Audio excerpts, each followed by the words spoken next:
nunca começa com 100% das necessidades, principalmente quando a gente vai jogar a alimentação direto na veia. Então, primeiro é para que a gente faça uma progressão da alimentação. Então, a gente só consegue progredir para 100% em uma semana. E segundo, para a tentativa de reutilização da via digestiva. Então, a gente nunca faz 100% de uma vez e a gente nunca progride 100% de uma via para outra de uma vez. Então, vamos dizer que a gente comece com a via parenteral e o nosso objetivo sempre é voltar para a via oral. Então, a gente vai progredindo a via parenteral e vamos dizer que a gente consiga reutilizar a via oral. A gente não vai suspender a via parenteral de uma vez. Então, sempre a gente vai progredindo de uma via para outra e sempre a tentativa é, entenderam? Também porque a parenteral não é uma hidratação cara, né? A gente tem que ter um critério para indicar a nutrição parenteral. Não vai fazer um dia de nutrição parenteral e acabou-se. Então, a gente tem que ter uma expectativa de utilização prolongada da nutrição parenteral. E outra, a gente não simplesmente, eu vou começar a nutrição parenteral, o paciente não vai comer hoje, eu vou começar a nutrição parenteral. A gente tem que ter um planejamento para utilizar esse tipo de terapia. Então, a gente tem até 5 dias, 6 dias para decidir. O ideal é que em 3 dias a gente decida que tipo de alimentação a gente vai fazer para a pessoa. Então, o paciente pode ficar 3 dias sem comer nada. A nutrição não é urgência. Não é urgência. É claro que quanto antes a gente decidir, melhor. E também a gente não vai deixar a pessoa sem hidratação, né? A gente vai hidratar, vai fornecer calorias pela glicose na veia. Mas assim, a gente não tem... o paciente chegou, ele não pode ficar em jejum. Ele pode ficar 3 dias em jejum, e oral. Enquanto você decide que tipo de alimentação você vai introduzir para o paciente.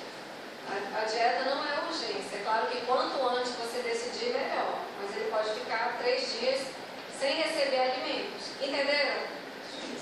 Então, vamos dizer que ele tenha alguma coisa que contraindique ele a utilizar a via digestiva. Você vai introduzir a nutrição parenteral, mas ela tem que ser planejada para durar pelo menos 7 dias, porque qualquer outra via que você vai usar, a progressão da dieta vai levar 7 dias para você atingir a necessidade calórica total. Então, a nutrição parenteral é o que vai dar o suporte para as outras progressões da dieta pela via digestiva atingirem a necessidade calórica total em 7 dias. Tem que ter no máximo, doutor, estipulado? Para ficar com a nutrição parenteral? Sim. Não. Não tem. A síndrome do intestino curto tem pacientes que são dependentes da nutrição parenteral para sobreviver. São raras as situações, mas tem pacientes que dependem da nutrição parenteral e ficam, a condição de vida deles vira nutrição parenteral. Tem umas mochilinhas que eles põem a mochila nas costas e ficam com a nutrição parenteral. Eu pensei assim, se havia algum caso que houvesse algum dano ao vaso, então teria que trocar de vaso, não é isso? De vaso? Sim. Sim, mas eles ficam com o cabelo totalmente implantado. Depois eu mostro para vocês o cabelo totalmente implantado. As contraindicações, eu diria que absolutas da utilização da nutrição parenteral, que são raríssimas, é o paciente hemodinamicamente instável. Então, todas as vezes quando o paciente está chocado, você não inicia terapia nutricional nenhuma. Isso não quer dizer que o paciente está na UTI, ele está com aminas vasoativas, não tem problema. Você pode iniciar, pode manter, pode trocar. Mas quando você inicia pela primeira vez o paciente chocado, aí é contraindicado. Vamos supor que o paciente já esteja em uso da terapia nutricional, aí não tem problema. Claro que o paciente em parada, a gente suspende tudo, a gente vai correr atrás da parada, né? Até porque acontece isquemia de alças durante a parada. E é de difícil controle em pacientes anúricos em diálise, né? Você vai estar atacando o líquido, o paciente está anúrico, aí é mais complicado. Mas também não é inviável. Aqui são outros exemplos das indicações de nutrição parenteral. Paciente que não pode se alimentar pela via oral, paciente que voluntariamente não come ou não assimila o alimento ingerido, quando é necessário o jejum em 4 a 6 dias, quando a via intestinal não está disponível na sua forma total ou parcial, ou quando mesmo utilizando a via gastrointestinal apresentar desnutrição energético-proteica grave. Esse último aqui é naquela nutrição parenteral perioperatória. Não sei se você já viu. O paciente que vai para a cirurgia, principalmente grandes cirurgias abdominais, que tem algum albuminha menor que 2,5, ou que apresentam um emagrecimento maior que 20% perto da cirurgia.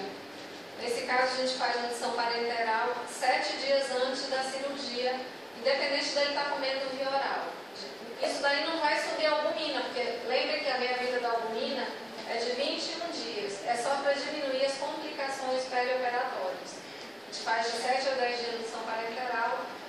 Esse foi um trabalho grande feito nos Estados Unidos, só para os pacientes com albumina menor que 2,5, que diminui as complicações perioperatórias. E aqui estão outros exemplos. Por exemplo, a via intestinal não está disponível, são fístulas enterocutâneas, inflamatório intestinal, necessário jejum, por exemplo, pós-operatórios complicados. Paciente ou não assimila diarreia grave. O que é uma diarreia grave? Vocês sabem? Medicação de nutrição parenteral. O paciente está com diarreia. É uma indicação de nutrição parenteral. Qual é o volume de diarreia para dizer que é uma diarreia grave?